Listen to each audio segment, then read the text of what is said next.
¿Vamos? Buenos días, bienvenidos, bienvenidas al acto de presentación de la segunda edición del Programa Andaluz de Formación en Medicina Personalizada y de Precisión, primer experto universitario en Medicina Personalizada y de Precisión, organizado por la Consejería de Salud y Consumo de la Junta de Andalucía, con la Fundación Pública Andaluza Progreso y Salud y Avante, y la participación de Janssen Silas como patrocinador del programa. Damos comienzo al programa, que tendrá como primera mesa mesa institucional que moderará el director gerente del Hospital Universitario Virgen de la Victoria. Buenos días, muchísimas gracias a todos por asistir hoy. Quiero dar las gracias al viceconsejero, al doctor Miguel Guzmán, que siempre está en este hospital disponible. Para nosotros un placer que esté con nosotros, al secretario general de Innovación, de Docencia e Investigación, Isaac Túnez, a la novísima, ¿no?, directora de la UNIA en Málaga, y a las relaciones institucionales de Janssen, ¿no? También saludar a la directora general de personal, que está con nosotros, el delegado de salud, que está con nosotros, saludar también a nuestra coordinadora de formación, a María José Cano, de Servicios Centrales, está con nosotros, directores gerentes del Hospital Virgen de la Victoria y Hospital Regional. Saludar también a los colegios profesionales, el presidente del Colegio de Médicos de la provincia de Málaga, lo acompaña hoy, a mi comisión de dirección, a directores y subdirectores de mi hospital, y compañeros y compañeras, daros a todos la bienvenida. Para nosotros es un tema importante porque, como sabéis, somos el segundo hospital andaluz en cuanto a investigación, en cuanto a ensayos clínicos, y estamos súper preocupados en toda la secuenciación masiva de tumores y esa medicina personalizada de tumores, en cardiopatías, en enfermedades cardíacas y enfermedades neurológicas. Y ese es nuestro sistema, nuestro valor como hospital, como sabéis, es la investigación. Sin más palabras, bienvenido a todos y cedo la palabra a Relaciones Institucionales de Janssen, por favor. Pues muchas gracias. Buenos días. ¿Se escucha? Sí, perfecto. Pues viceconsejero de Salud y Consumo, secretario general Salud Pública y más de Maíz, director gerente del Hospital Virgen de la Victoria y directora de la Universidad Internacional de Andalucía. En primer lugar, trasladarle un agradecimiento sincero desde Janssen por la amabilidad que han tenido de invitarnos a compartir esta mesa en un momento que sinceramente nos parece apasionante, lo que vamos a vivir y estamos viviendo ya en Andalucía en el entorno de la medicina de precisión y personalizada, que seguro que va a venir a transformar la vida de muchas personas, ¿no? Seguramente si a día de hoy dijésemos, estaríamos de acuerdo en que la historia de la medicina ha experimentado momentos transformacionales, ¿no?, a lo largo del tiempo, que han cambiado la vida de las personas, de la misma sociedad. Seguramente podemos pensar desde la síntesis de los antibióticos o el descubrimiento de los anestésicos, que permitieron un desarrollo exponencial de la cirugía, ¿no?, con todas las vidas que esto salva en el día a día. Y esos momentos transformacionales siempre han venido acompañados de una industria farmacéutica realmente innovadora, ¿no? Pues pensamos que el momento que vamos a vivir va a ser importante por esto, por la transformación que seguro que va a vivir la atención asistencial de las personas que lo necesiten. Nosotros en Janssen, como seguramente saben todos ustedes, vivimos la innovación con pasión en el día a día, es nuestra razón de ser, es algo que forma parte de nuestro ADN. Es un legado que nos deja nuestro fundador, el doctor Paul Janssen, cuando siempre nos repetía insistentemente: cuando hablamos de salud no hay tiempo que perder, los pacientes nos esperan, ¿no? Y esa es la pasión que nos mueve realmente en el día a día. Esto unido finalmente con decir que nosotros entendemos desde Janssen que la mejora continua, la mejora del día a día es el camino hacia la excelencia, y por eso es un orgullo poder colaborar y poder poner nuestro granito de arena en esta formación continuada de los profesionales sanitarios, que seguro y estamos convencidos van a venir a generar una atención asistencial equitativa, eficiente y por supuesto, muy importante, humanizada. Así que nuevamente muchísimas gracias por compartir la mesa. Viceconsejero de Salud y Consumo, secretario general de Salud Pública e I+D en Salud, Regional Manager de Relaciones Institucionales de Janssen, director gerente del Hospital Virgen de la Victoria. Señoras, señores, muy buenas tardes. Permítanme, para empezar, disculparme en nombre del rector de la Universidad Internacional de Andalucía, porque le ha resultado absolutamente imposible acompañarnos hoy, como era su intención. Yo acabo de asumir el cargo de directora del Centro de la UNIA en Málaga la semana pasada, y la verdad es que no podía haber empezado de mejor manera y en un entorno más estimulante respecto a las posibilidades que tiene la unidad de colaboración con otras instituciones, administraciones y con otros organismos. Y bueno, no podía haber imaginado un mejor comienzo que dar entrada a este curso. Para la Universidad Internacional de Andalucía, Iavante supone un aliado estratégico por muchos motivos, pero hoy destacaría fundamentalmente uno. Nos permite participar en el fortalecimiento de nuestro sistema público. También es pública, como saben todos ustedes, la Universidad Internacional de Andalucía. Lo hace además en un área tan relevante y novedosa como es la medicina de precisión. Un enfoque emergente que va a fortalecer un nuevo salto de calidad en el sistema andaluz de salud. Por ello, gracias, señor viceconsejero, gracias, director gerente de Iavante, y muy especialmente gracias a todas las personas que han confiado en este título y van a cursar este diploma que cuenta con el sello de la Universidad Internacional. Iavante es una de las piezas clave de una red que desde la UNIA llevamos tejiendo durante décadas en el ámbito sanitario. Juntos hemos tenido ya en el pasado otras experiencias de vanguardia, por ejemplo, en la formación en cirugía del dolor y trastornos de movimiento dentro del Centro de Simulación Clínica Avanzada, una iniciativa que se llevó a cabo en colaboración con nuestro máster en neurocirugía funcional, un título único a nivel europeo. Como parte de esta red se encuentran también otros actores de gran relevancia como la Escuela Andaluza de Salud Pública, un ente donde también estamos poniendo en marcha actividades de posgrado muy singulares. En esta línea, el próximo miércoles inauguramos la tercera edición del Máster Propio en Enfermería de Práctica Avanzada, un título que permitirá a estos profesionales ganar conocimiento especializado y habilidades para el cuidado de áreas muy sensibles como la oncología, paliativos, las ostomías o la diabetes compleja. Pero fundamentalmente, y esto se gestiona desde aquí, desde la sede tecnológica de la UNIA en Málaga, están los posgrados organizados con la colaboración del Colegio Oficial de Médicos de Málaga.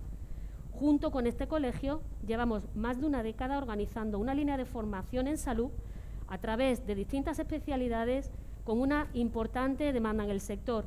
Hablo, por ejemplo, de alergia a fármacos, urología pediátrica, medicina gráfica o en terapia de la mano, un diploma que ha resultado en una de nuestras publicaciones más exitosas, con casi 25.000 descargas y que es accesible además de manera gratuita. No voy en este momento a mencionar todos los títulos que impartimos, pueden consultar en nuestra página web la nueva oferta que va a estar disponible en pocas semanas, pero sí quisiera aprovechar este foro para animarles a consultarla y a echarle un vistazo y sobre todo a que no olviden que disponen de la Universidad Internacional de Andalucía para sus proyectos, y aquí me estoy refiriendo sobre todo a los estudiantes de este título, para sus proyectos de crecimiento profesional. A nuestro rector le gusta decir que debemos ver en la universidad un lugar al que volver una y otra vez. Ese es el modelo de aprendizaje a lo largo de la vida. Los estudios no terminan en el grado o el máster, pueden y deben continuar. Eso sí, con otros formatos, con fórmulas que permitan conciliar formación y vida personal y profesional, pero que siempre aporten valor a través de un programa y de una metodología de calidad. En la UNIA nos hemos especializado en especializarles, en ayudar a través de la formación a llegar más lejos y a encontrar la respuesta más adecuada para cada necesidad profesional. Con todo, ya concluyo, me gustaría insistir en un mensaje aprovechando la presentación de este experto universitario en medicina personalizada y de precisión, y es que tienen siempre abiertas las puertas de la Universidad Internacional de Andalucía y que de la mano de Iavante han entrado ya a formar parte de la familia de la UNIA. Les deseo a todos un magnífico curso y muchísimas gracias por contar con la UNIA para un curso tan relevante y tan pionero. Disculpa un momento, quiero saludar también al director gerente de Marbella, al director gerente de atención primaria de Málaga, a la directora gerente de Marbella, de Salud Pública, de Marbella, como no, a la Escuela Andaluza de Salud Pública, María José Sánchez, al Genio de Granada y a Iavante, obviamente, porque es la gran anfitriona, ¿no? Viceconsejero, ¿habla? Secretario general, como usted quiera. Bueno, pues muchas gracias. Buenos días a a todos y a todas me van a permitir que no mencione a todos los miembros y autoridades que están aquí presentes. Yo voy a ser muy breve, ¿no? Porque pueden entender que estando el viceconsejero es al que hay que escuchar. Simplemente agradecer a Janssen su apoyo siempre en el desarrollo de este curso. Agradecer a la Fundación Progreso y Salud y en su nombre a su gerente, ¿no? Que es la que abarca a esa institución como es IAVANTE, ¿no? Y que es la gestora, ¿no? del curso, y también agradecer a los coordinadores del curso, ¿no? Es decir, fue un empeño hace 2 años o 1 año y algo, ¿no? En su primera edición, fue un éxito, y un éxito que ahora tenemos que agradecer que podamos ir de la mano de la UNIA, ¿no? Sí, porque ese es un respaldo académico importante, ¿no? Que el curso pueda ser ahora un curso de expertos reconocido por esta universidad de prestigio que representa a toda la comunidad. A ellos mi agradecimiento. Por supuesto, a todos los estudiantes, ¿no? Pues son estudiantes finalmente, participantes en el curso, que son un número interesante, pero que son muchos las solicitudes que se recibieron. Lo que pasa es que debido, ¿no? a la calidad y a las necesidades del curso, el número pues que por edición se puede atender es pequeñito, ¿no? Es decir, no solamente por la formación teórica que se va a tener, sino por la formación práctica de alta calidad que se va a desarrollar entre el IBIS en Sevilla y GENIO en Granada, ¿no? Donde tenemos pues, los grandes centros para poder desarrollar este tipo de formación. La formación, ¿qué le puede decir un académico, un profesor de universidad? Es esencial para que el conocimiento pueda progresar de manera correcta y aplicarse de manera efectiva y eficiente. Y en eso tenemos que caminar. Tenemos que caminar además en una formación diferente, disruptiva, como la que nos puede ofrecer IAVANTE, ¿no? Es decir, los sistemas clásicos de formación pues van quedando obsoletos y las universidades también tienen que aprenderlo, ¿no? Porque, bueno, pues desafortunadamente las tecnologías nos aportan grandes cosas, ¿no? Y entre ellas la posibilidad de saltar escollos que de otra manera serían insalvables para poder dar la respuesta adecuada a la ciudadanía. Y de eso, de la mano de la consejería, ¿no? Con su consejera y con su viceconsejero a la cabeza, estamos haciendo un gran esfuerzo. Este curso de expertos, que es reflejo de esa inquietud de estar a la vanguardia, de formar en la vanguardia, pues es un curso que son 16 créditos reconocidos, casi 400 horas que van a ser de trabajo. Creo que pone en valor la apuesta que se hace por ello. Y creo que hasta aquí mis palabras, el agradecimiento grande a que el viceconsejero haya hecho el esfuerzo de acompañarnos con la agenda que tiene y poner con su presencia el nivel de importancia y de trascendencia que para la propia consejería tiene este tipo de formación. Muchas gracias y buenos días. Pues muchísimas gracias, secretario general. Yo difiero, yo creo que hoy a quien hay que oír es al secretario general y no al viceconsejero. Tú eres quien lidera todas las iniciativas, ¿no? Que desde la consejería se están llevando a cabo. Es verdad que la consejera, a quien represento hoy, ¿no? Que tiene otro acto que ha tenido que ir en sustitución del presidente, porque al presidente también le cambian la agenda. Entonces, aquí al final nos adaptamos, pero a mí con eso me toca la lotería, porque vengo a mi tierra y puedo estar con vosotros, con muchísimos amigos y compañeros que veo.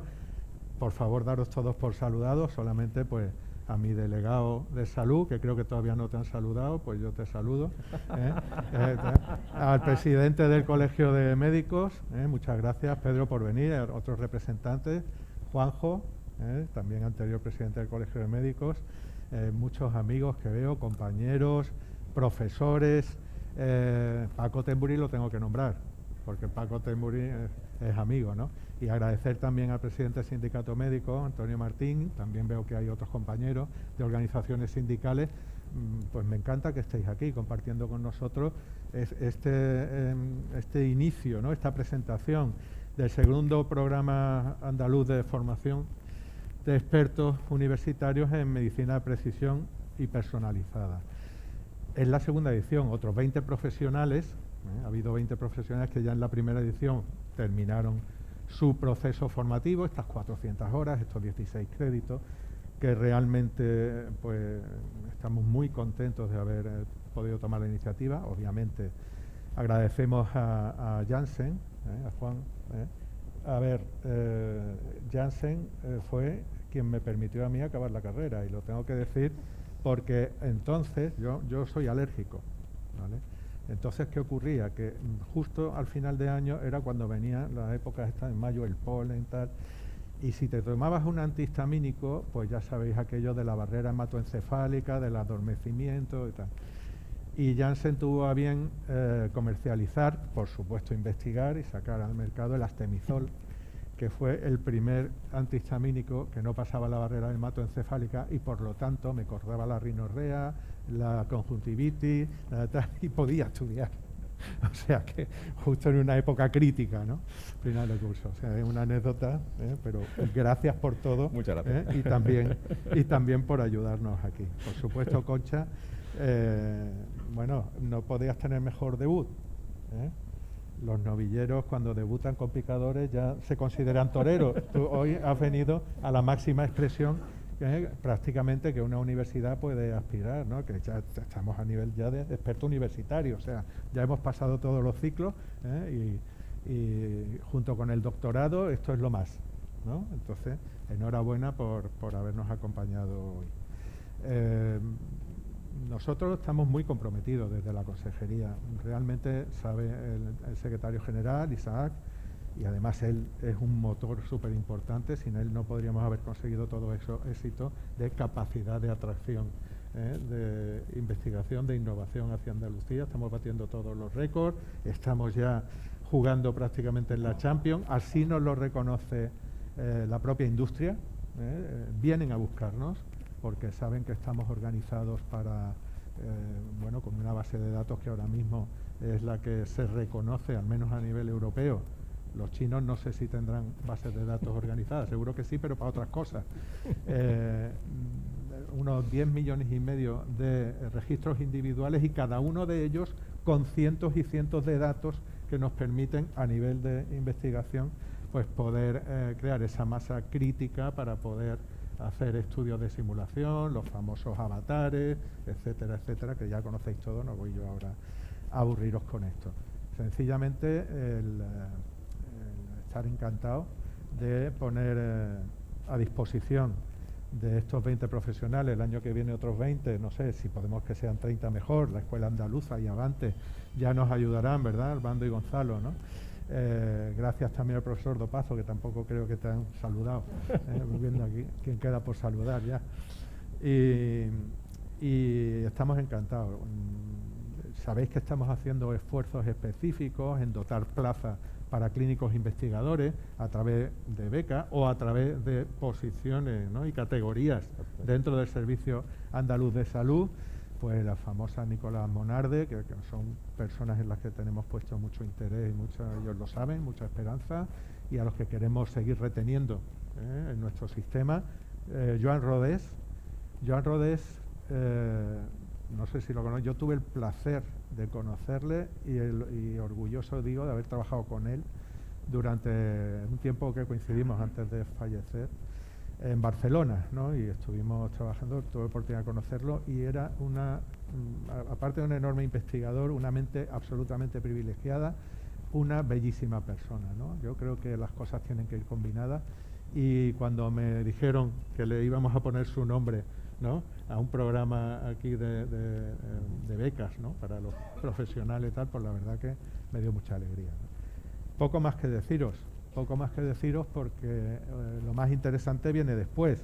Vamos ya con mucho retraso y lo más interesante nos lo van a decir ahora pues quienes se suban aquí y empiecen a hablar de sus experiencias, de sus propios proyectos, etcétera, etcétera. A la directora general de personal, no sé si la he saludado, y a María José, pero bueno, ya os dejo, los últimos serán los primeros, eso siempre es así, ¿no? Lo dicen los evangelios. Muy bien, pues muchísimas gracias, yo de verdad que encantado una vez más de acompañaros, ahora tendré que irme a otras obligaciones junto con el delegado, pero os dejamos en las mejores manos y, bueno, muchísimo éxito, muchísima suerte. Y los que estén de alumnos, no sé si hay presencialmente muchos, porque sé que es una combinación entre online, cursos online y horas prácticas que ya me han comentado, ¿no?, también de la escuela, que es la parte que más, obviamente, es la más atractiva, ¿eh? Cuando uno se mete allí en el laboratorio. Yo me acuerdo cuando hice la tesis doctoral aquí en este hospital, pues lo que más me gustaba eran esos ratos de estar en el laboratorio. Luego, cuando te tenías que sentar a escribir y tal, eso ya era más tedioso. Bueno, muchísimas gracias a todos y demos paso a la siguiente mesa. Así que gracias de verdad. Bien.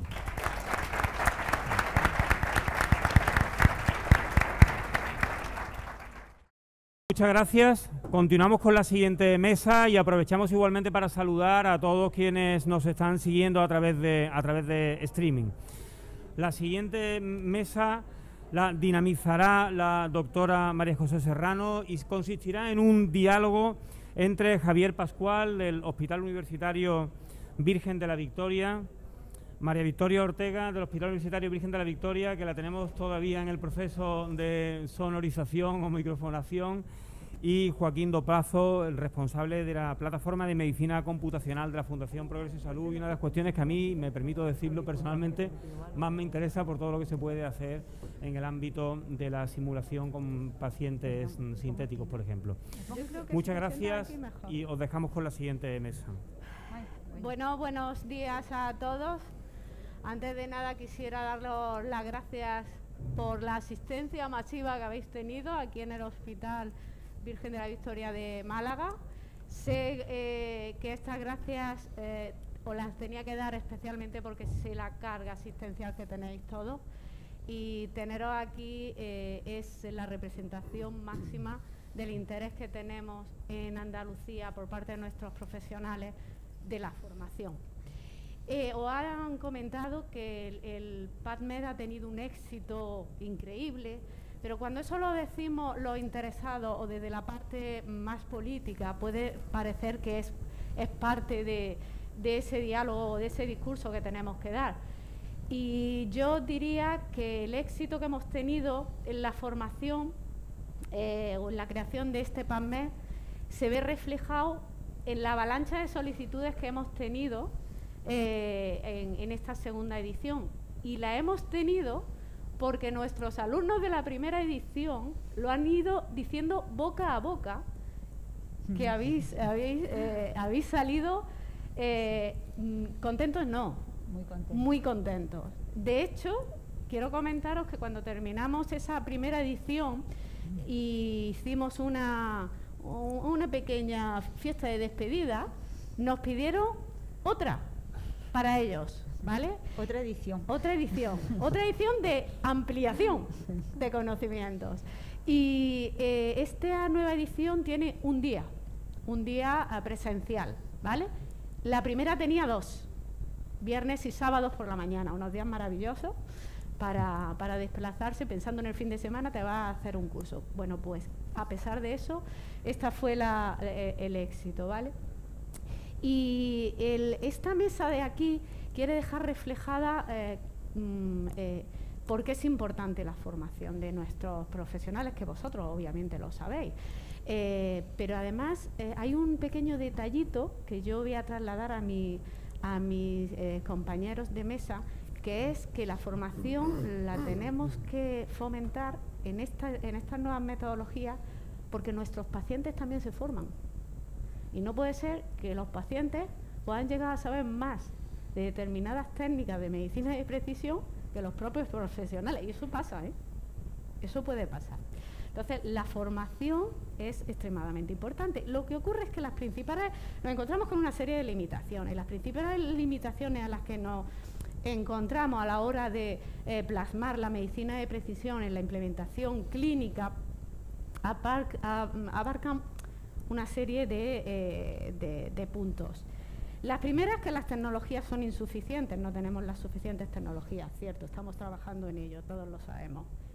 Las siguientes son las lagunas que nos encontramos en investigación. Y esto viene unido a que tenemos un conocimiento limitado de lo que todas estas nuevas metodologías y tecnologías de medicina de precisión implican. Nos vamos a basar en este último punto y yo quiero trasladaros una serie de preguntas. La primera sería, según vuestra experiencia, ¿dónde están localizadas las principales deficiencias formativas en medicina de precisión? Y me refiero que si es en la parte experimental, en la parte de comprensión de los informes, en la parte ética legal, ¿qué se le dice y qué no se le dice al paciente? ¿Cuáles pensáis vosotros que pueden ser y cuál es desde vuestro punto de vista la más necesaria a cubrir? Y le doy la palabra a mi primer alumno. Bueno, gracias María José. Pues desde la parte, bueno, que nosotros como patóloga tenemos en esa primera pregunta, pues yo diría muchas veces en la interpretación de los estudios moleculares desde el punto de vista de las neoplasias, la interpretación que tenemos el patólogo a la hora de discernir eso, pues hemos aprendido en el curso que las tecnologías están ya al alcance de nuestra mano. Entonces, no solamente el patólogo ha pasado un poco de ser un médico que diagnostica, sino que también en su mano, por el uso de los biomarcadores y de estas tecnologías, pues tenemos muchas más herramientas que facilita la labor al oncólogo, que es nuestro cliente directo en cuanto a las neoplasias. Entonces, en referente a esta pregunta, pues, por ejemplo, en la formación nos falta más formación de saber un poco más cómo se realiza la técnica molecular, es decir, esa parte práctica que nosotros tanto nos ha gustado y la que queremos desarrollar un poco más para entender el resultado y para entender qué está estudiando, qué parte se estudia de la neoplasia. En cuanto a lo ético, yo creo que Javier te podrá responder mucho mejor de las connotaciones éticas de los informes. Yo diría que un poco en las tres áreas, ¿vale? La parte formativa de experimental es importante. Yo creo que hay que hacer un esfuerzo, sobre todo, estandarizar, digamos, la tecnología que estamos usando para aplicar la medicina de precisión. Yo creo que es importante que entendamos los profesionales que todos los informes no son los mismos, que hay que tener en cuenta las limitaciones de los informes, intervalos de confianza, lo que se mide, lo que no se mide. Es decir, que no podemos asumir inmediatamente lo que pone en el informe como algo no absoluto, sino que tenemos que saber un poco las limitaciones. En la comprensión del informe, desde luego, para nosotros eso ha sido, yo hablo un poco del área de oncología, pero ha sido un problema y ha sido un tema crítico. Es decir, ahora está todo un poco más estandarizado, pero en el inicio empezamos a secuenciar a los pacientes, realmente, nos hemos encontrado con resultados positivos, tanto positivos como negativos, que realmente no teníamos un apoyo un poco más multidisciplinar para saber qué traslación, cuánto de seguro podemos estar de ese resultado para aplicarlo a los pacientes, ¿no? Y luego desde el tema de ético legal es que eso ya sí que es el día a día. Eso se ve muy bien en las unidades de consejo genético. A medida que vamos estudiando a los pacientes de una forma un poco más amplia, molecular, nos encontramos con esos genes de predisposición al cáncer en este caso. Lo mismo, tiene una implicación para el paciente, para la sociedad, para la familia muy alta, y hay que estar primero muy seguro de que el personal tiene que estar muy bien formado para entender si esa mutación realmente es una mutación de predisposición al cáncer, porque no todo, evidentemente no es lo mismo la forma, ni el material en el que se ha testado, ni siquiera distintas alteraciones en un mismo gen de predisposición al cáncer tienen por qué significar exactamente lo mismo, ¿no? Yo creo que ahí hace falta un esfuerzo formativo importante y eso es algo ya del día a día. Sí. Chimo. Bueno, yo no voy a añadir mucho más de lo que habéis dicho porque yo iba por ahí también, que es más el campo que yo conozco, pero sí que quería poner un poco de contexto. ¿Por qué necesitamos esto? Necesitamos esto porque todo esto son metodologías nuevas. Lo que es la ingeniería de las tecnologías siempre va muchísimo más rápido de lo que es nuestra capacidad de luego interpretar los resultados que salen de ahí. Entonces, estamos en una situación que es un poco curiosa, porque es lo que se suele comentar de que estamos pilotando el avión mientras lo vamos fabricando, básicamente. ¿Por qué? Porque acabo de mencionar marcadores. Hace menos de 10 años no había ni la décima parte, no me acuerdo las cifras, pero vamos, no conocíamos prácticamente ninguno de los marcadores que usamos ahora. Y dentro de 5 años vamos a tener muchísimos más marcadores, además marcadores más complejos, de formas más extrañas. ¿Qué es lo que ocurre? Que tenemos que estar, antes de que aparezcan estas autopistas de conocimiento, que ya sepamos cómo hacer muchas cosas de forma pautada, básicamente lo que nos encontramos en las nuevas tecnologías y en la medicina de precisión es que nuestros alumnos, nuestros profesionales, tienen que, antes de tener la autopista, tienen que coger el machete y desbrozar la selva. Tienen que aprender a interpretar algunas de las novedades que van viniendo y darnos cuenta de cómo mucho del conocimiento que estamos teniendo ahora se va generando a día de hoy. Hace 2018 apareció una publicación en la que ya en aquella época se decía que el 12% de los casos no resueltos de diagnóstico de enfermedades raras en el plazo de un año se resolvían solos, porque alguien publicaba o aparecía en una base de datos alguna variante nueva, desconocida en ese momento, que en un año era conocida. Esto nos tenemos que acostumbrar. Entonces tenemos que tener esta mentalidad y tenemos que tener un poco la capacidad de aprender este tipo de interpretación. Me paro aquí para que no dé tiempo a los demás. Vale, o sea que si pusiéramos una conclusión, según lo que vosotros me estáis diciendo, para interpretar bien, la interpretación de los informes, que es realmente lo que vosotros le vais a dar, a lo que tenéis que ver y dar al paciente, sea oncología, hematología, no da exactamente igual, tenéis que comprender un poco la parte experimental. Como antigua alumna, una pregunta muy concreta. ¿Lo has aplicado? ¿Te ha servido? Bueno, nosotros, claro, nos ha servido, nosotros ya veníamos aplicando, pues por ejemplo, en el tema concreto de las plataformas genómicas en el cáncer de mama. Pero la interpretación que hicimos en la parte final, que esa no la hacíais, ¿os sirvió? Mucho, claro. En algunos es verdad que sí que nos lo explicaban en algunas plataformas, pero es verdad que otras no venían tan exhaustos. Y es verdad que además nos hicisteis ver qué información era relevante y necesaria, ¿no? Y qué información pues no era la relevante y necesaria. La verdad que sí que aprendimos mucho y echamos en falta el haber asentado muchísimo más esos conocimientos. Eso sí. Vale, pues vamos a ir a la tercera cuestión que os he puesto, porque la primera tenía dos.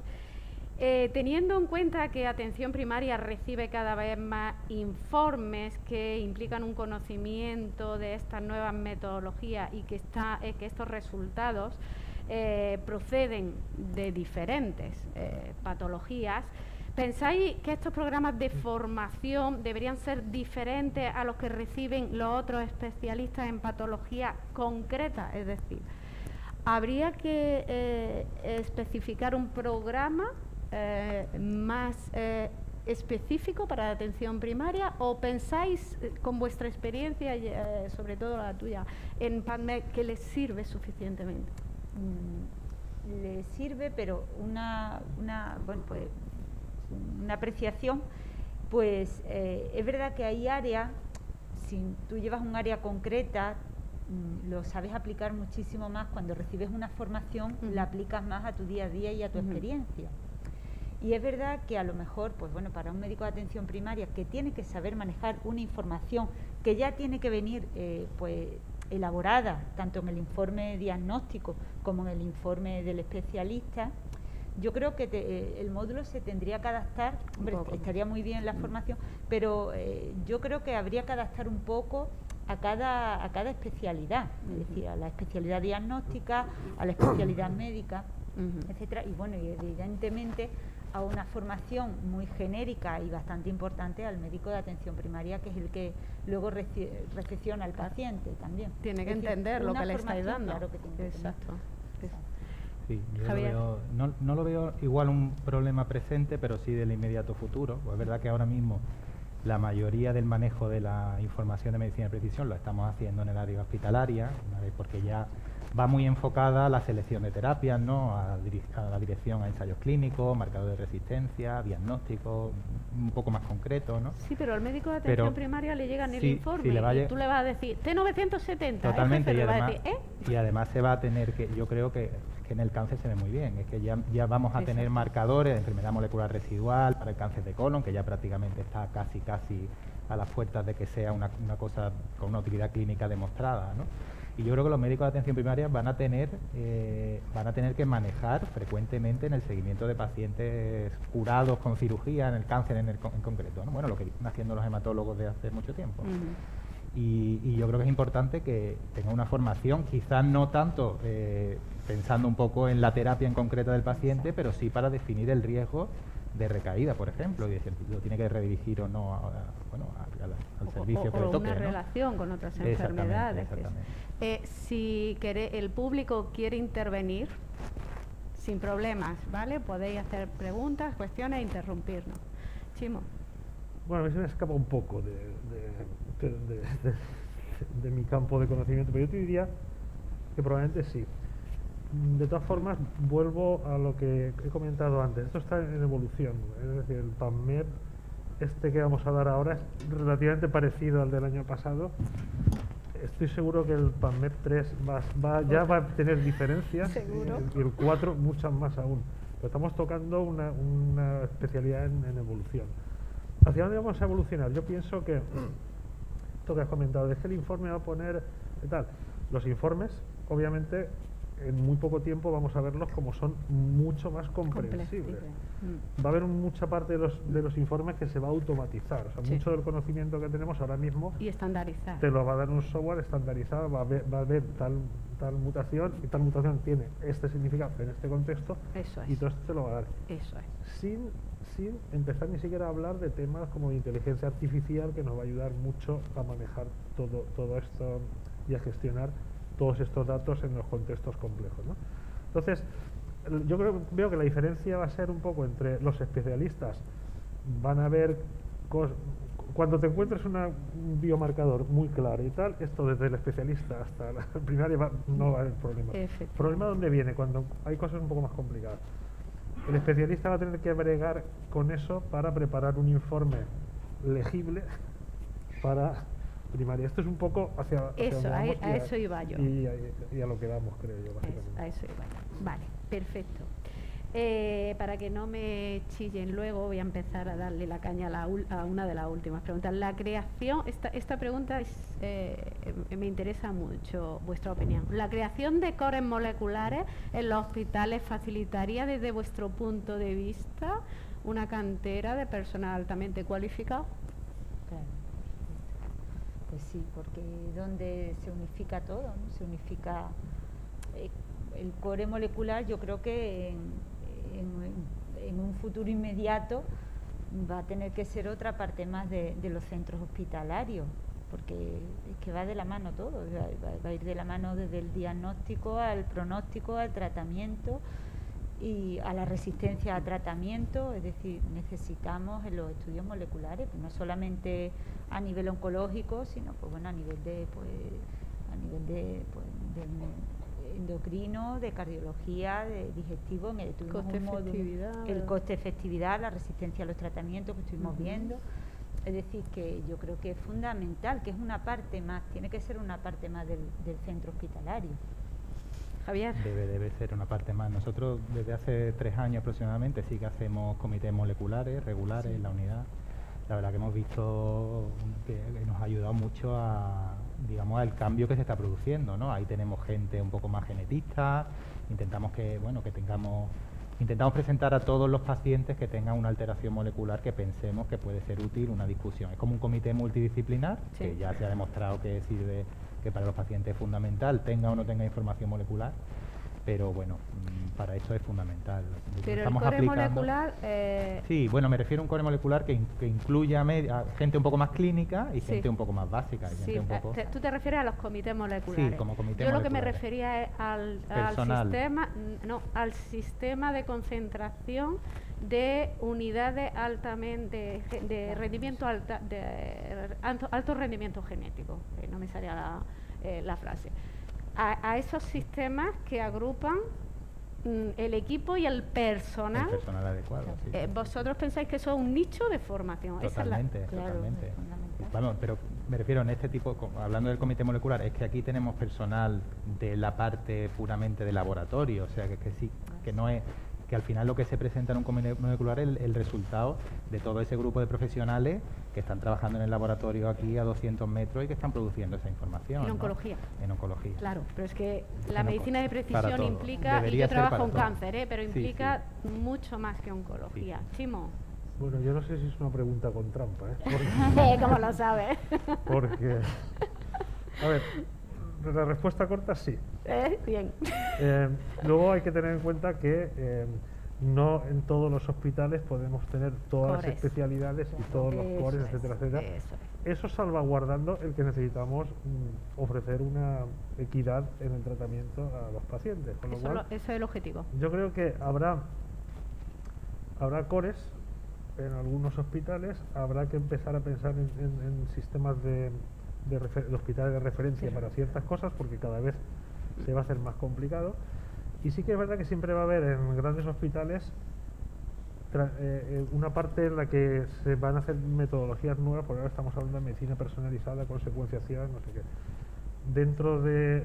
Voy a hacer una apuesta, dentro de 5 PubMeds, la mitad de lo que decimos va a estar súper automatizada, tan súper automatizada como que va a ir como un análisis de sangre. Claro, yo no podía encontrar esa apuesta. Entonces, pero estaremos haciendo otra cosa. Es que estaremos Exacto. haciendo otra cosa Exacto. de mucha más precisión, porque cada vez vamos a tener más precisión. Entonces, esta evolución siempre la vamos a tener y siempre vamos a tener esos cores ahí. Y esos cores, evidentemente, van a generar pues núcleos de personal altamente cualificado. Pero bueno, a la trampa creo que seguramente no podemos tener un core en cada hospital y va a haber que No, pensar en pero una es que yo creo que tampoco es necesario Sí, que sí. haya en cada hospital. Bueno, no es perfecto. Venga, Bernardo.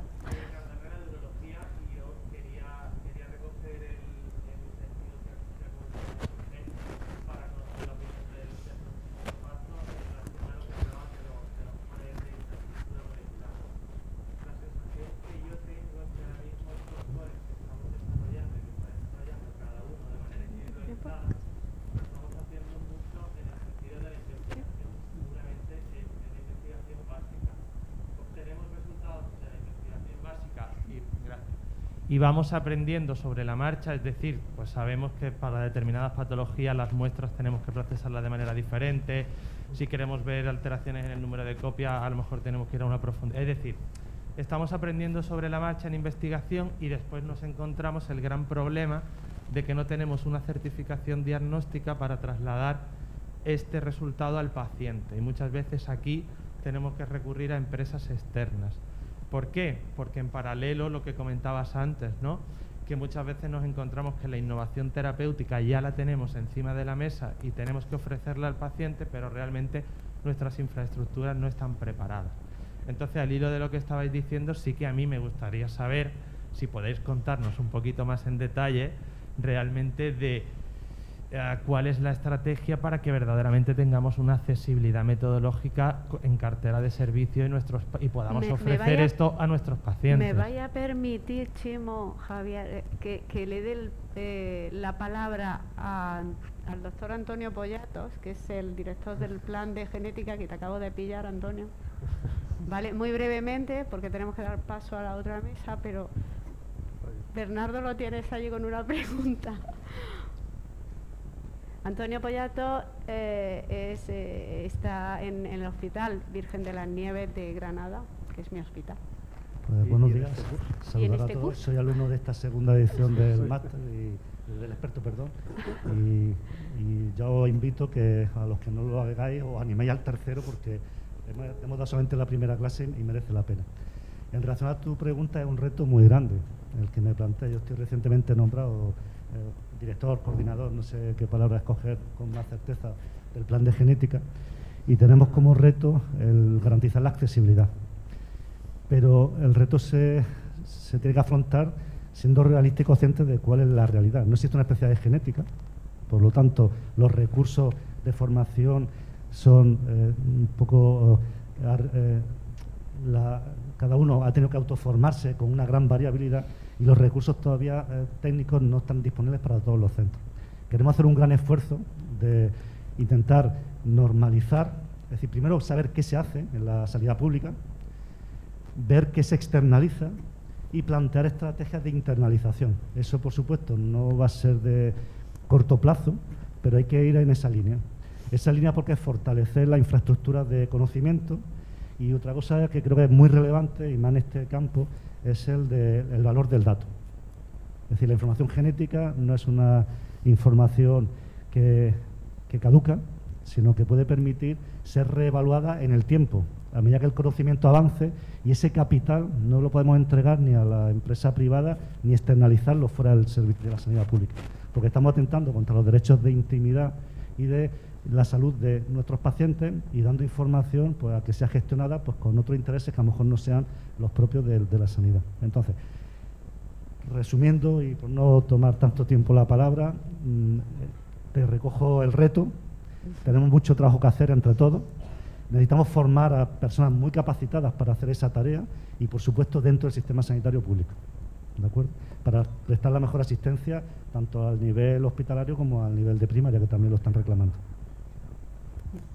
Gracias, Antonio. Yo, por puntualizar una cosa más, esto un poco, la respuesta se nos escapa un poco de lo que sería el contexto de formación y tal.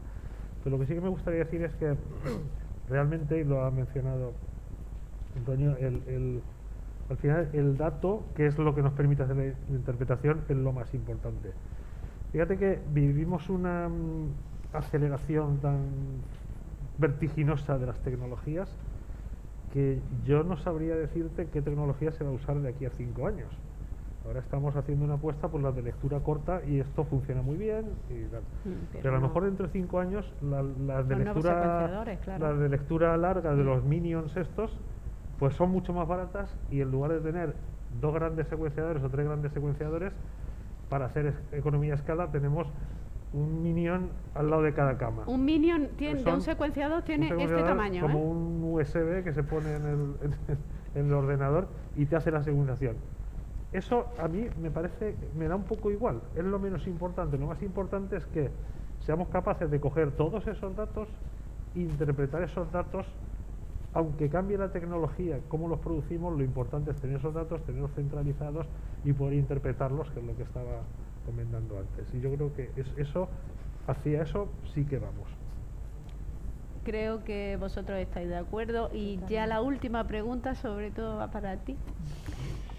La última pregunta es, ¿pensáis que el PASME es suficiente o necesitamos una fase 2 de ampliación para los profesionales? Yo creo que hace falta ampliar. Una fase 2. Una fase 2.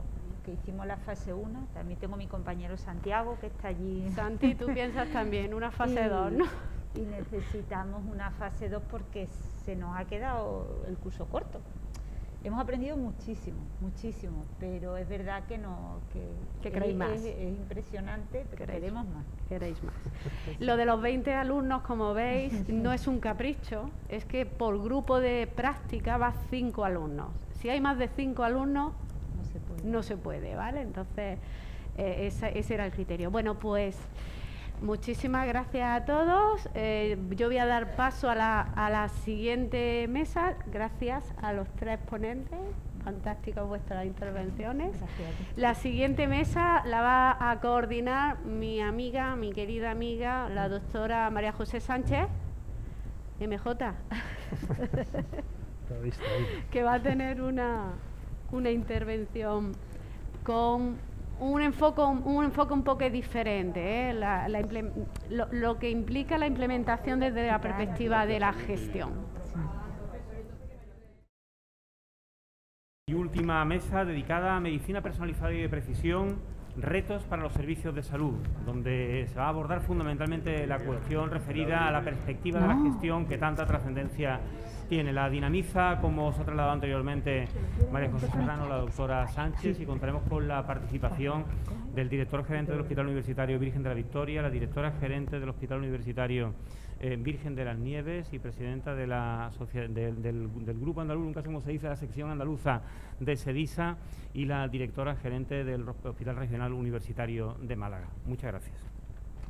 Muchas gracias, Armando. Buenos días a todos y a todas.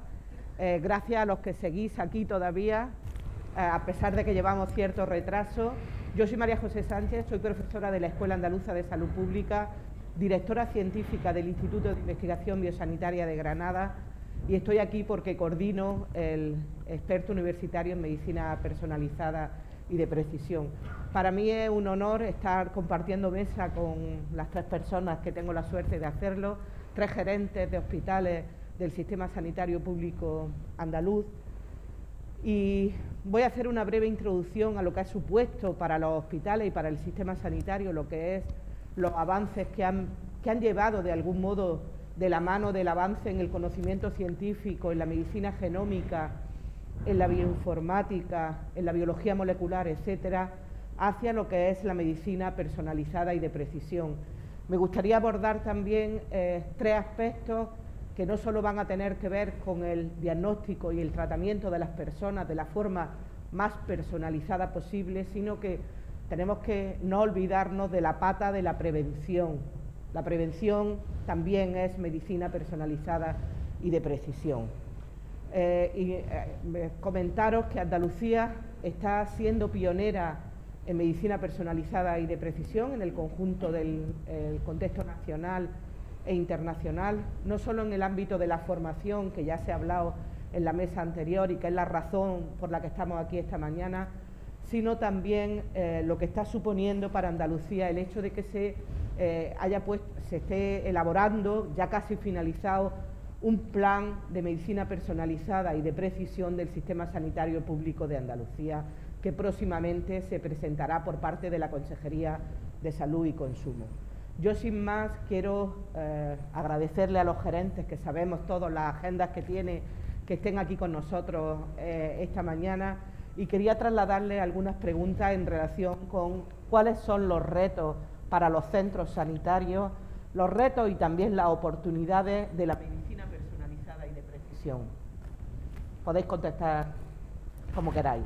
Bueno, pues yo antes de nada, como soy la de fuera de Málaga, quiero daros la invitación. Me encanta venir a Málaga, como le he dicho a mis compañeros, y quiero darle las gracias también a la organización por esta invitación y de modo personalizado a María José Sánchez.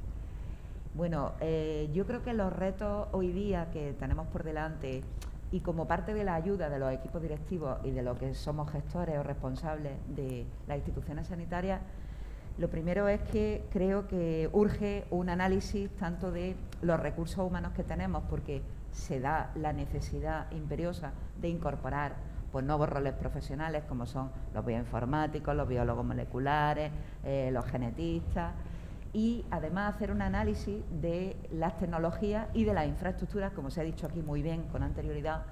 De ese análisis tiene que surgir un objetivo imperioso, que es que como tenemos que mantener, y además somos los responsables de mantener la equidad y la accesibilidad, como bien dice nuestra consejera, accesibilidad, sostenibilidad, humanización y eficiencia, pues tenemos que ser los garantes de que, como bien dice mi jefe de anatomía patológica, el que viva perdido en la Alpujarra granadina tenga el mismo derecho y la misma accesibilidad que el que viva en la puerta de un hospital de mayor o en menor complejidad. Y aparte de eso, ya sabéis que incluso se está apostando por hacer una medicina translacional en la que todos trabajemos en red, precisamente para garantizar esa accesibilidad. Y también se están proponiendo pues paneles de los secuenciadores donde se analice y donde sea casi un derecho que un paciente con un tipo de tumor o no, como bien se ha dicho, no solo en el campo de la oncología, sino de las infecciones. El otro día lo comentaba con María José en Granada, en el campo del tratamiento del dolor, yo que soy anestesióloga, se está trabajando muchísimo en medicina de precisión, que nos ayuda mucho para los tratamientos a los profesionales. Entonces, esos paneles moleculares que vaya desde un screening hasta una batería secuenciada de marcadores, que algunos son genómicos y otros no, esos biomarcadores, nos ayudará mucho como responsables para facilitar la tarea de nuestros profesionales y para llegar a esa accesibilidad y esa atención sanitaria de nuestros pacientes. José Antonio. No, tú. ¿Qué va? Venga, María del Mar. Bueno, pues buenos días. Muchas gracias, María José, por haber conformado esta mesa con compañeros, amigos tan buenos. Muchas gracias a la organización y a la UNIA por tener la iniciativa de formar en un máster del futuro, un futuro que ha llegado, ¿no?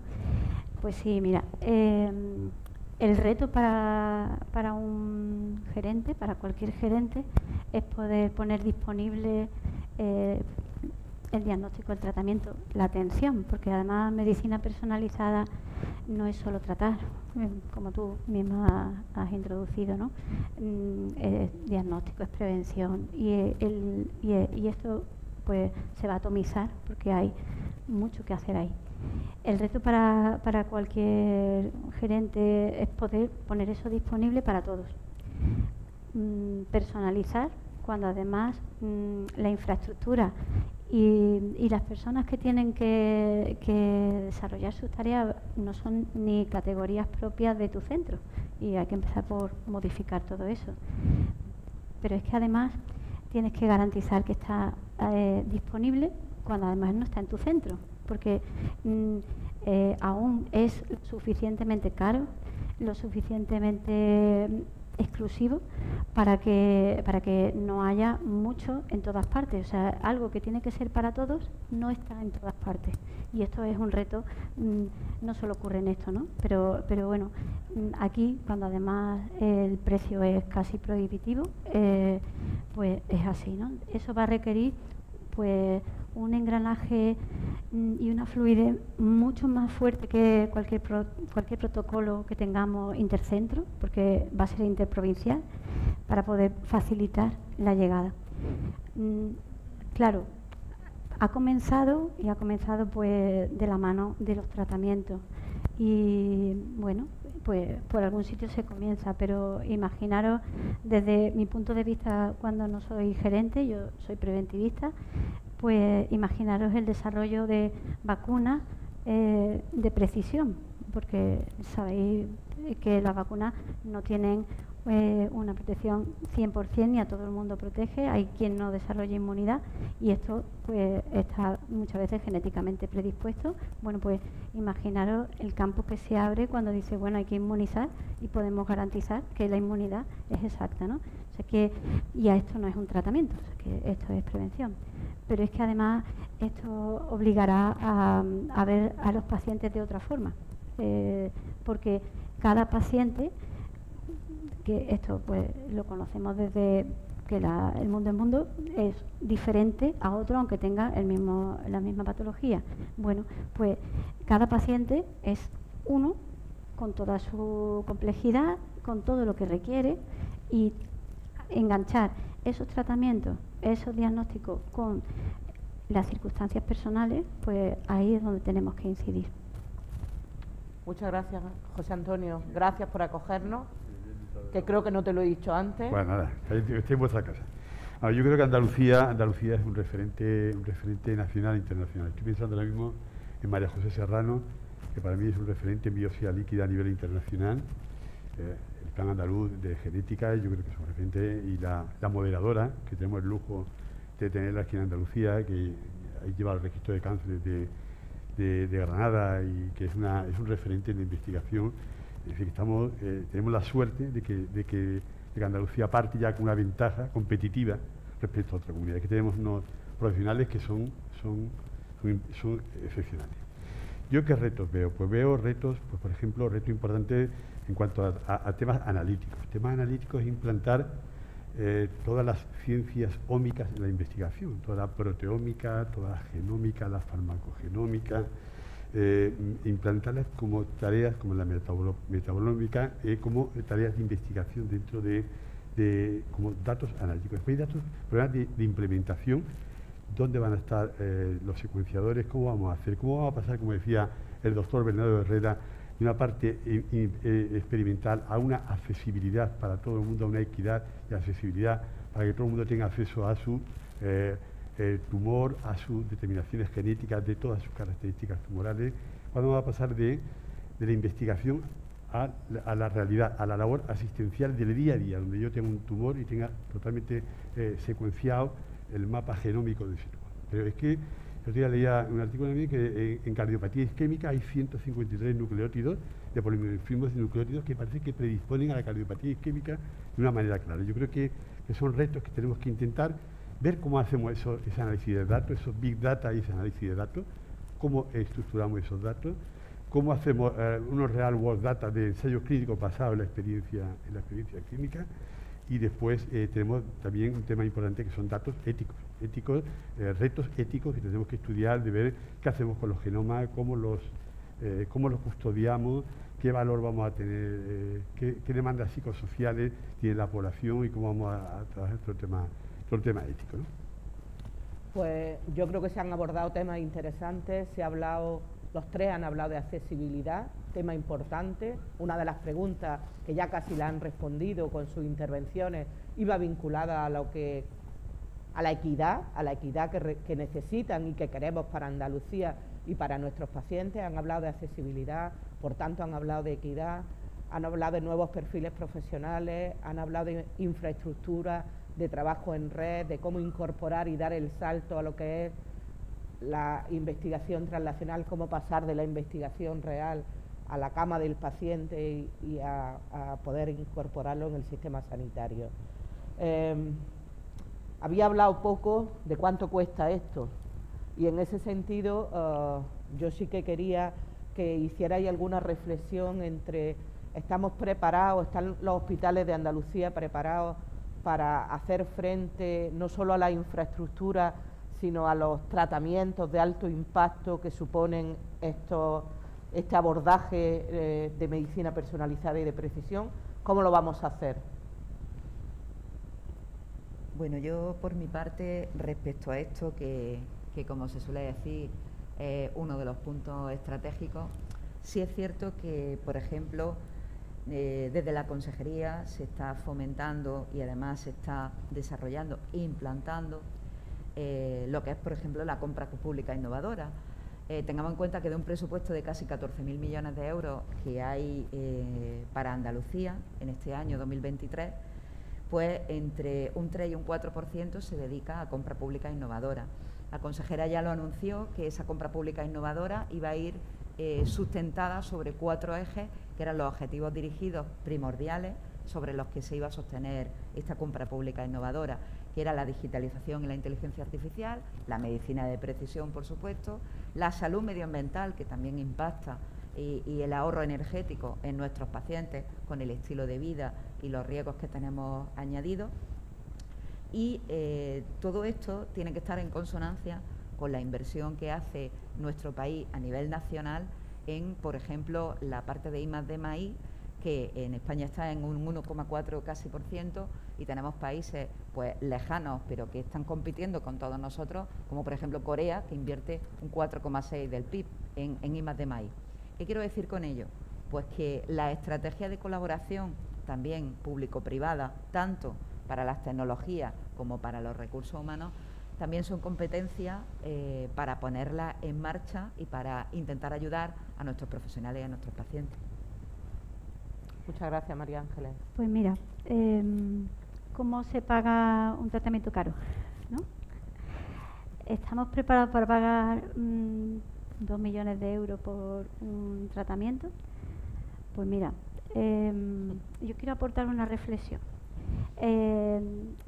Las nuevas terapias, los nuevos tratamientos, no tienen a veces pues una gran evidencia detrás que apoye el resultado. Y eso sí que inquieta a la hora de financiar un tratamiento, porque si a cualquiera de nosotros nos dicen, mira, José Antonio, el tratamiento que tenemos que aplicar a este paciente es 100% efectivo, no va a morir porque la alternativa es fallecer y vale 10 millones de euros. Pues José Antonio lo va a poner en el presupuesto y va a decir, es que como la alternativa es fallecer, pues que cualquier análisis económico va a salir costo efectivo, seguro, seguro. Claro, si yo le digo, pero mira, es que la evidencia que tiene detrás dice un 50%. No porque a lo mejor esa sea la definitiva, sino porque es que los estudios que hay hasta ese momento, porque todo esto va avanzando a la velocidad que se va casi comercializando, pues ahora mismo es lo que tenemos, ¿no? Dice, bueno, pues ahora yo tengo que pensármelo, ¿no? Y tenemos la presión social, la presión de la industria y la presión de los profesionales, porque ellos quieren lo mejor para un paciente ya.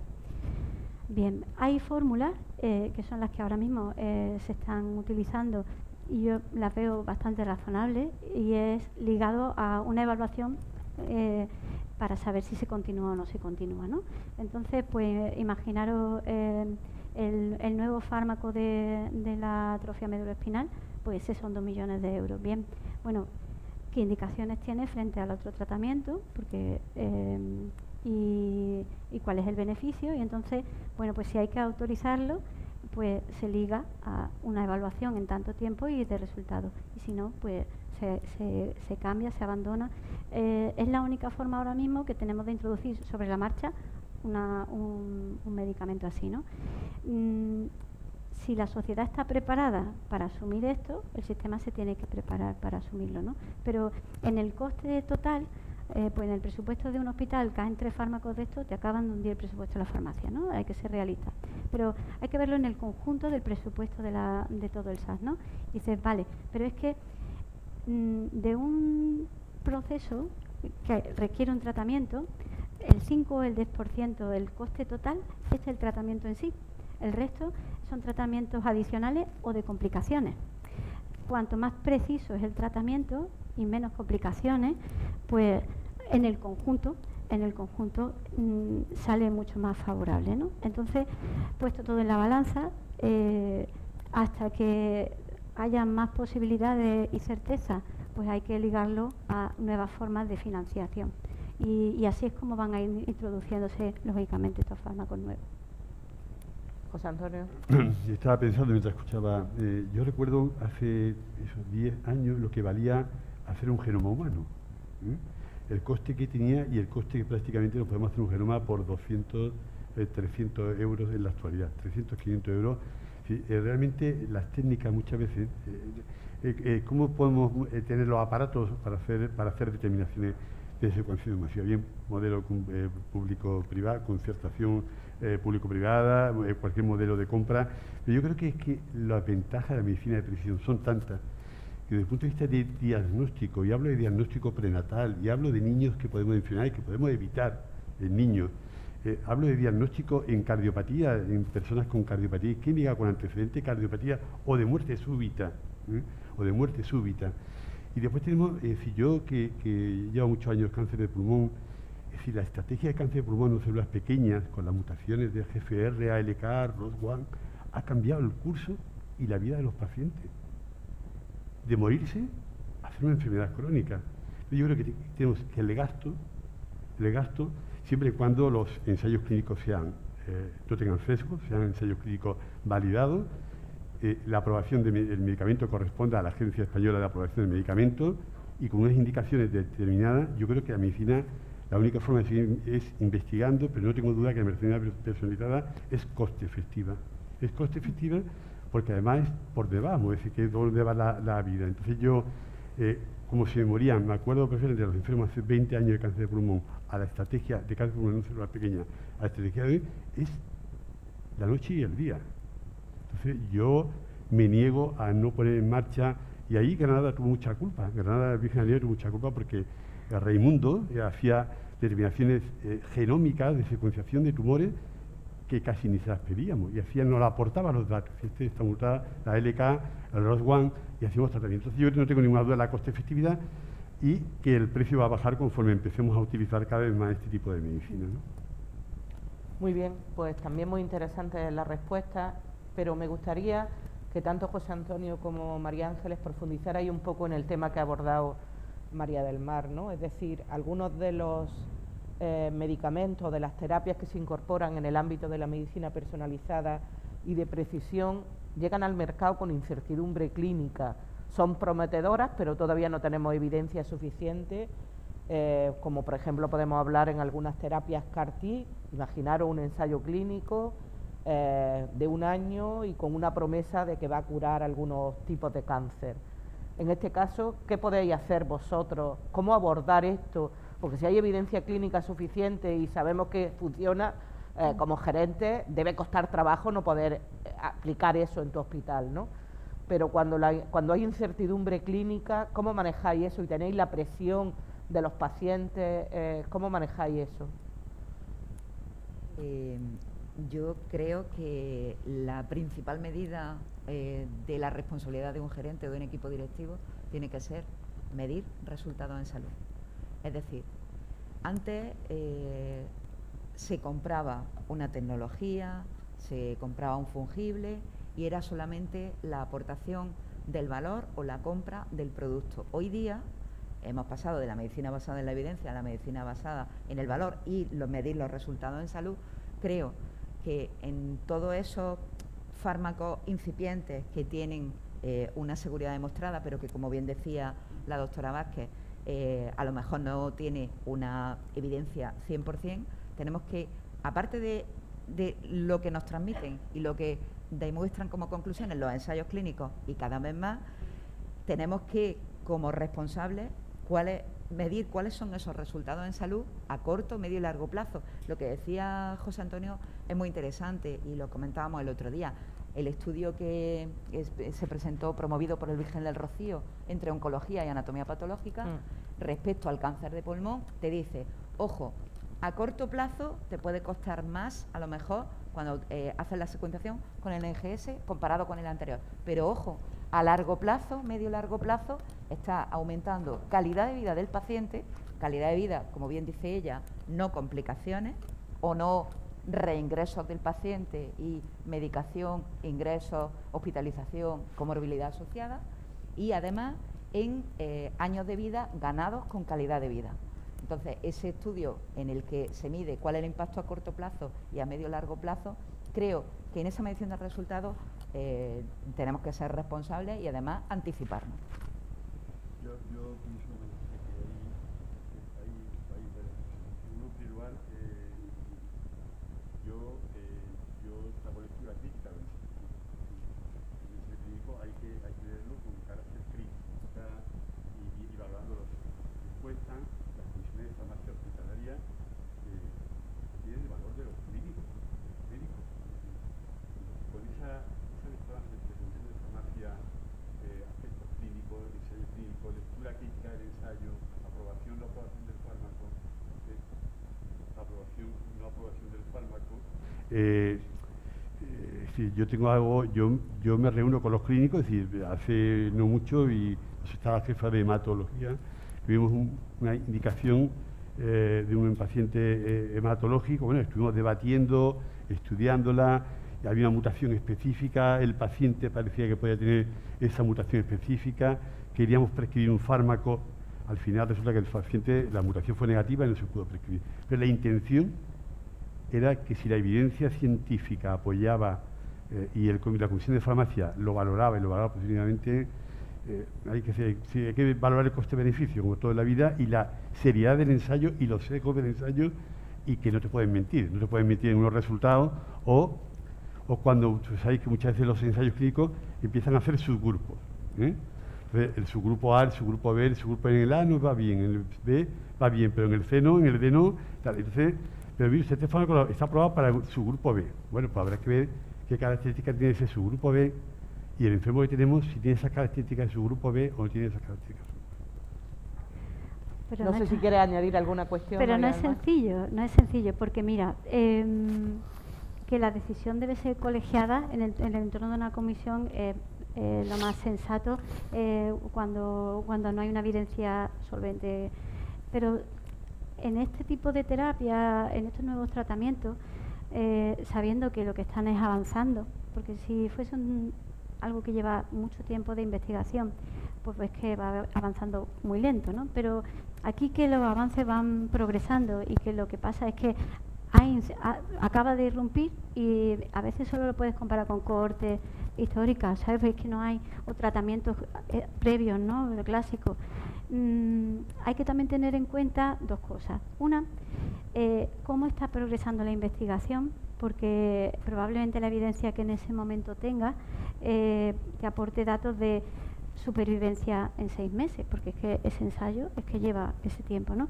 O imaginaros un tratamiento para un niño, sostiene la cabeza 30 segundos al cabo después de 6 meses de tratamiento. Bueno, ya, pero es que solo lleva 6 meses. O sea, no, ¿cómo valoras tú? Porque dices, bueno, si esa es la única progresión que va a tener el paciente, pues a lo mejor resulta que tomas una decisión que no es. Pero hay que tener en cuenta que en este caso, además de la evidencia existente, hay que ver cómo se va desarrollando la evidencia en paralelo. Y después, que aquí sí que si siempre hay que tener en cuenta las características y si ese paciente puede reunir esas características en las nuevas terapias más. La terapia CAR-T, pues la terapia CAR-T, bueno, es una terapia cara y no todos los pacientes cumplen los requisitos. El tumor cumple los requisitos, pero el paciente no. Y es que los tumores tienen la cuestión de que están dentro de un paciente. Y si el paciente no va a conseguir salir de la UCI por la citolisis y el efecto que va a tener, pues que hay que plantear, bueno, pues hay que tomar una decisión en conjunto con el paciente y su familia, ¿no? Y toda esto hace que sea muy difícil y por eso yo creo que ningún directivo afronta la autorización de un fármaco así sin haberlo escuchado, meditado y aún así puesto en la balanza y decir, es que el paciente tiene 16 años y bueno, ¿cuál es la alternativa, ¿no? O sea que no es una decisión fácil, no se puede tomar solo, o sea, cada uno tiene que aportar una parte, no se está tratando el tumor en sí, se está secuenciando el tumor, pero el tumor está en un paciente con pues con toda una vida, con toda una familia, con toda una problemática y no todo encaja, ¿no? Y bueno, pues ahí sí que tenemos algo de difícil solución, ¿no? Muy bien, pues sí, por supuesto. También en algunos fármacos están políticas de riesgo compartido con la industria farmacéutica, es decir, que eso sabemos todos, que hay fármacos que gastamos hasta donde, y si es menos, pues no se abona a la industria farmacéutica. Y después, efectivamente, hay tumores que tienen, es decir, no todo vale, sino que hay que determinar qué tipo de tumor, qué mutación tiene, si realmente esa mutación ha demostrado aumento de la supervivencia o no realmente con los fármacos. Porque y eso el Ministerio es bastante estricto también, ¿no? Muy bien, pues yo creo que para finalizar me gustaría hacer un comentario y un ruego. Estamos en la presentación del experto universitario de medicina personalizada y de precisión y por tanto creo que me corresponde preguntarle o rogarle o pedirle a ellos como gerentes del Sistema Sanitario Público de Andalucía, gerentes de hospitales de primer nivel, de algún modo pedirles que faciliten la formación de los profesionales. Estamos hablando de medicina personalizada y de precisión y por tanto creo que queda mucho por formar todavía. Es verdad que esto es una iniciativa, vendrán otras y creo que en ese sentido es importante que vosotros como gerentes favorezcáis el que los profesionales sanitarios puedan formarse en medicina personalizada de precisión, ¿no? Y por otro lado, dentro del plan de medicina personalizada y de precisión del Sistema Sanitario Público de Andalucía, que como les digo próximamente se presentará, en el que yo he tenido la suerte de participar como comité asesor, hay una parte dedicada a la formación de los directivos del Sistema Sanitario Público en medicina personalizada y de precisión. Me consta que con la mesa que hemos tenido de estos 3 gerentes, creo que no va a ser necesario formarlos, creo que podemos estar orgullosos del nivel que tienen nuestros gerentes de los hospitales de Andalucía. Así que muchas gracias a vosotros 3 por estar aquí esta mañana con nosotros y a todos ustedes por estar aquí hasta el final de esta sesión. Muchas gracias. Muchas gracias.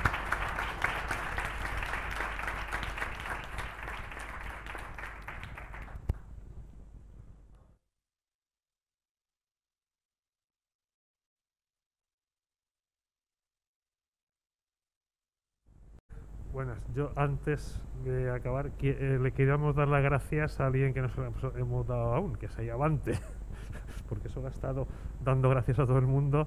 Le damos las gracias a Ayavante también por toda esta iniciativa.